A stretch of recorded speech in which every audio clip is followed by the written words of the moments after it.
नमस्कार, जय हिंद। मैं आपके साथ में आपका दोस्त प्रजापति आरबी सिंह। अब भारतीय जनता पार्टी के वे गुंडे जो सत्ता को बचाने के लिए किसी शव यात्रा में घुसकर अन्य पार्टी को मुद्दा बनाने से रोकते हैं और उनके साथ में हाथापाई तक उतर आते हैं और झगड़े पर उतर आते हैं और वहां पर झगड़ा करने लगते हैं और कहने लगते हैं आप लोगों को किसने बुलाया। ऐसा ही एक मामला मध्य प्रदेश के भोपाल के अन्ना नगर का मामला है, जहां अन्ना नगर इलाके में इलेक्ट्रीशियन की करंट लगने से मौत के बाद कांग्रेस नेता मनोज शुक्ला को शव यात्रा में शामिल हुए। दरअसल शुक्ला मृतक इलेक्ट्रीशियन परिवार की आर्थिक रूप से मदद करना चाहते हैं, लेकिन शव यात्रा में चल रहे भारतीय जनता पार्टी के कुछ गुंडे उनसे नाराज हो गए और मनोज शुक्ला के साथ में हाथापाई पर उतर आए और उनके साथ में झूमा झटकी शुरू कर दी। है ना बात मजे की।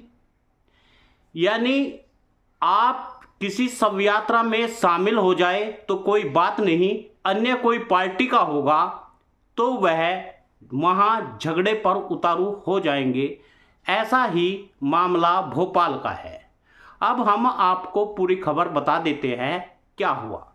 अन्ना नगर में 30 वर्षीय दीपेंद्र प्रजापति पुत्र कालूराम प्रजापति इलेक्ट्रीशियन का काम करता था। 3 महीने पहले उसके पिताजी की कैंसर से मौत हो गई थी। वे लाइट फिटिंग का काम करता था। आर्थिक तंगी के चले बिना सेफ्टी बिना गैजेट के लाइट फिटिंग का काम कर रहा था, जिसके चलते करंट लगने से उसकी मौत हो गई। मृतक के भाई ने बताया, शनिवार को करीब रात 9 बजे दीपेंद्र प्रजापति अन्ना नगर बस्ती में लाइट सुधारने का काम कर रहा था। तभी वहां शनिवार की रात दीपेंद्र को करंट लगा। बताया जा रहा है मोहल्ले के एक घर की बिजली की लाइन का तार टूट गया। इसको ठीक करने के लिए दीपेंद्र लाइन सुधारते ही उसको करंट लग गया। तत्काल अस्पताल में ले जाया गया, जहां उसे मृत घोषित कर दिया गया। पीड़ित परिवार की आर्थिक मदद करने पहुंचे थे मनोज शुक्ला। इस मामले में बिजली विभाग की लापरवाही सामने आने पर मनोज शुक्ला वहां पहुंच गए, जो कांग्रेस के थे। मोहल्ले वालों ने कई बार बिजली विभाग में इसकी शिकायत की थी, लेकिन बिजली विभाग वालों ने इस पर कोई ध्यान नहीं दिया। स्थानीय लोगों ने बताया, मृतक परिवार में इकलौता था, इसलिए परिवार वाले शव को रखकर मुआवजे की मांग करना चाहते थे। इसी दौरान नरेला विधानसभा क्षेत्र से कांग्रेस के संभावित उम्मीदवार मनोज शुक्ला वहां पहुंच गए और उन्होंने बातचीत में बताया वह पीड़ित परिवार की आर्थिक मदद करना चाहते थे, लेकिन यह मुद्दा गरमाए नहीं, यह मुद्दा गहराए नहीं। वहां भारतीय जनता पार्टी के लोग भी पहुंच गए और भारतीय जनता पार्टी के लोगों ने मनोज शुक्ला के साथ में हाथापाई की। मनोज शुक्ला ने बताया कि वे 50,000 रुपये आर्थिक सहायता देने के लिए उस परिवार को गए थे और वे कह रहे थे कि सरकार की लापरवाही और बिजली विभाग की लापरवाही से दीपेंद्र प्रजापति को करंट लगा है। लेकिन भारतीय जनता पार्टी के गुंडे इस बात को दबाना चाहते थे, इसलिए उन्होंने मनोज शुक्ला के साथ में लापरवाही से हुई मौत की आवाज उठाने वाले इस नेता के ऊपर गाली गलौज की और हाथापाई शुरू कर दी।